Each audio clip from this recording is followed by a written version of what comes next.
Assalamualaikum warahmatullahi wabarakatuh. Di sini saya mewakili dari kelompok 3 yang akan mempresentasikan PPT yang berjudul cabang-cabang linguistik ada 5. Yang pertama linguistik fonetik, kedua linguistik fonologi, ketiga linguistik morfologi, keempat linguistik sintaksis, kelima linguistik simatik.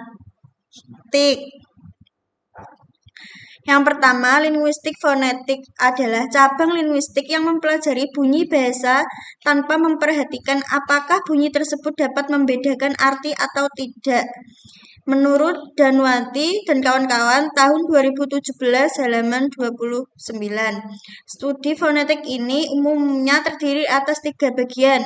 Yang pertama, fonetik akustik berupaya menjelaskan bunyi-bunyi ujaran sebagai suatu proses fisik. Yang kedua, fonetik auditoris adalah studi fonetik yang mempelajari proses penerimaan bunyi-bunyi bahasa oleh telinga. Yang ketiga, fonetik artikulasi merupakan studi fonetik yang mempelajari bagaimana bunyi-bunyi bahasa dihasilkan oleh alat manusia. Yang kedua, linguistik fonologi adalah cabang ilmu linguistik yang mengkaji bunyi ujar muklis tahun 2008 halaman 1 menurut Chart 2009 halaman 102. Fonologi adalah bidang linguistik yang mempelajari dan menganalisis serta membicarakan bunyi-bunyi bahasa. Objek penelitian fonologi adalah fonem, yakni bunyi bahasa yang dapat atau berfungsi membedakan makna kata. Yang ketiga, linguistik morfologi. Pengertian morfologi di dalam kajian linguistik atau ilmu kebahasaan. Morfologi merupakan suatu ilmu tentang bentuk-bentuk dan pembuktian kata. Share tahun 2015 halaman 3. Sementara itu, menurut Ramlan 2019 halaman 29 menyatakan bahwa morfologi adalah bagian ilmu bahasa yang mempelajari mengenai seluk-beluk kata dan pengaruh perubahan bentuk kata pada golongan dan juga arti kata. Dengan kata lain bisa dikatakan morfologi merupakan suatu ilmu yang mempelajari mengenai seluk-beluk kata dan juga fungsi perubahan-perubahan bentuk tersebut.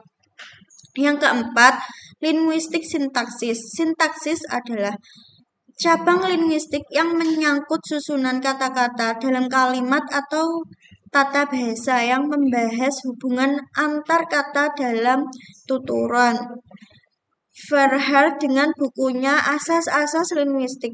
Hal-hal yang biasa dikaji dalam sintaksis. Yang pertama, struktur sintaksis mencakup masalah fungsi, kategori, dan peran sintaksis. Yang kedua, satuan sintaksis berupa kata, frase, klausa, kalimat, dan wacana.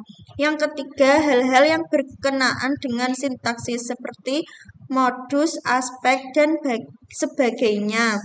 Yang kelima, linguistik semantik. Studi semantik adalah cabang linguistik yang mempelajari makna bahasa.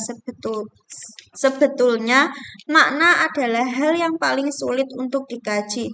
Bahkan para linguis 8 strukturalis biasanya menanggalkan kajian ini karena dianggap tidak dapat diteliti secara empiris.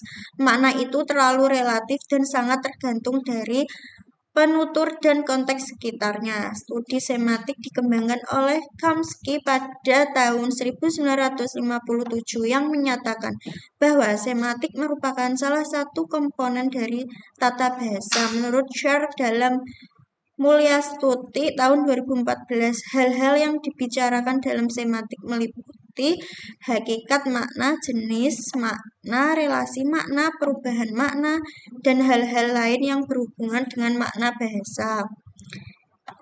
Terima kasih. Demikian presentasi dari kelompok 3. Kami mengucapkan wassalamualaikum warahmatullahi wabarakatuh. Bentora, Mbak. Salah kan?